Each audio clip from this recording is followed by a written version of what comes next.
ఈ మధ్య అక్కినేని ఫ్యాన్స్ ఎంతో హ్యాపీగా ఉన్నారు. నాగ చైతన్య తండేల్, నాగార్జున కుబేర సినిమాలతో సక్సెస్లు అందుకున్నారు. దీంతో అభిమానులు ఇప్పుడు అఖిల్ నుంచి కూడా హిట్ సినిమా కోసం ఎదురు చూస్తున్నారు. ప్రస్తుతం అఖిల్ లెనిన్ అనే సినిమా చేస్తున్నాడు. అందరి దృష్టి ఇప్పుడు దానిపైనే ఉంది. అఖిల్ గత సినిమా ఏజెంట్ పెద్ద ఫెయిల్యూర్ గా మారింది. అఖిల్ మార్కెట్ కి మించి బడ్జెట్ తో చేసిన సినిమా కావడం, కంటెంట్ బలహీనంగా ఉండటం వల్ల తీవ్ర విమర్శలు వచ్చాయి. సోషల్ మీడియాలో ఇప్పటికీ అఖిల్ ను ప్రతి సినిమాతో రీలాంచ్ అవుతున్నాడు అని ట్రోల్ చేస్తున్నారు. మరోవైపు నాగార్జున కూడా నా సామిరంగా తర్వాత తన కెరీర్ కొత్త ఊపు ఇవ్వాలనే ఉద్దేశంతో మంచి కథ కోసం చాలా రోజులు వెయిట్ చేసి కుబేరా సినిమా చేశారు. సినిమాలో నెగిటివ్ షేడ్స్ ఉన్న సిబిఐ ఆఫీసర్ పాత్రను రాగా అర్థవంతంగా పోషించి ప్రశంసలు పొందారు. ఇప్పుడు కుబేరా విజయానికి నాగార్జున కూడా సమాన క్రెడిట్ పొందుతున్నారు. ఇంకోవైపు నాగ చైతన్యకి కూడా తండేల్ సినిమాతో మంచి రిలీఫ్ వచ్చింది. చాలా కాలంగా సరైన హిట్ కోసం ఎదురు చూస్తున్న చైతన్యకు ఈ సినిమా చాలా ఉపయోగపడింది. ఇది ఆయన మార్కెట్ కి బలాన్నిచ్చింది, కెరీర్ ను రీడిఫైన్ చేసింది. అభిమానులు ఈ విజయంతో చాలా సంతోషంగా ఉన్నారు.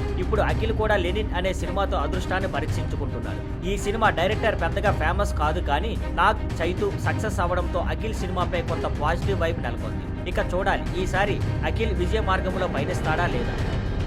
Thank you for watching. Please like, share and subscribe.